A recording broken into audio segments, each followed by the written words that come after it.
And we are moving into the Bender kitchen now. Mason jar salads are reusable, portable, and perfectly portioned. And now's the time to start thinking of fresh spring-like ingredients and ramping up healthy eating. I think that's what happens this time of year, right? The weather starts getting warm. We're back here with Alicia Ghio, who writes the local Food Rocks blog. Is this something we can find on your website? Yes, actually. I have a whole instructional how-to video with 2 different dressings. So I'm even making a 3rd dressing here. So keeping it fresh, keeping it interesting, and healthy. Well, how do we start? I see all different layers. It's so colorful. It's so pretty. Yeah, it's great. You should always start with your dressing. So I'm just going to quickly put together this vinaigrette. Okay. So it's got some white wine vinegar in it.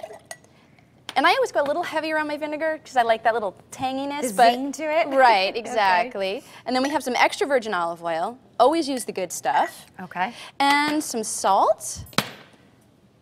And pepper, and then I have some toasted ground cumin and coriander. So it gives a little bit of a south of the border feel. Got it. So even easy to make this dressing in a mason jar. Well, you can just shake it up now, right? Exactly. No utensils needed. Exactly, which I always like. You know, less dishes is always a good thing.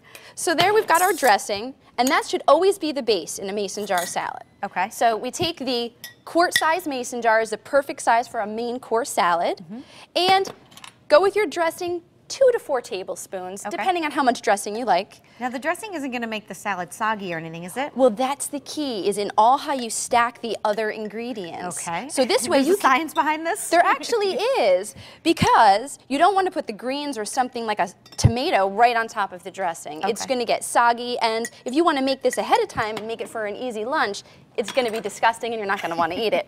So you should always start with your crunchy vegetables. Okay. Radish, carrots, celery, that kind of thing. So that's exactly what I have here. Ooh, make a mess. So the radishes are going in first, yep. And then the radishes, the carrots, and yeah, they're together. all sort of that same category of vegetable there. And then we go to the protein source. So I've got some cooked chickpeas, but you know, chicken, meat, beef, whatever you've got on hand. That'll work. Exactly. And again, it's another good barrier layer that can hold up to the dressing. Okay. Then we're going to go for that softer, kind of like the tomatoes and things that's a little bit more liquidy. I don't think liquidy is a word, but yeah, it works. Sure. We know what you mean. And then comes your greens. So you've got a good barrier between that and the dressing. And I have some great fresh spinach here. And just, you know, put in as much as you can. The idea would be to get your extra nutrients in here. When you serve this, do you eat it right out of the jar? Do you put it on a plate? How does it typically work? What I do is, because I use the wide mouth jars, I just have everything in here, I'll shake it up and stick my fork right in there. You don't even need to dirty a bowl. That is fantastic. So it makes it so easy. And then I just have some toasted nuts, some almonds, for a little extra crunch on top. And that way you can make this a day or 2 ahead of time, seal it up, keep it in your refrigerator, and then when it's lunch, you just shake it.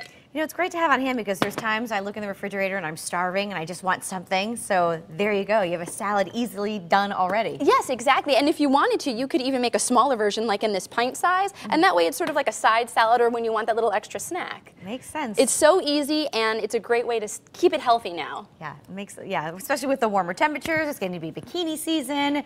Let's talk about the blog one more time. Absolutely. Localfoodrocks.com. And I have just a lot of great recipes, and now that we're heading into spring, I can talk more actually about locally sourcing ingredients. Yeah, we pulled up the website. We can see it at home here. Where did the idea come from? Well, you know, it really started as a passion project. We were starting to read labels and we're like, wow, I don't know what this ingredient is. Boy, there's a lot of sugar in that. And so we started to eat healthy and go to farmers markets, and I was like, wow, this tastes amazing. I think more people should be doing this too. Yeah. And so it was a way to share my excitement, and we do video for a living, and so with my how-to videos, it was a way to kind of incorporate that into something we really are passionate about. It seems to be working, right? I think so. I hope so. Alicia, thank you for coming on CT Style. This is a great recipe, and of course, if you missed anything, we'll have it on our website, WTNH.com. Just find the link for Style. It'll be there. Enjoy spring. You too. Right? All right, we'll send things over to you. All right, thank you.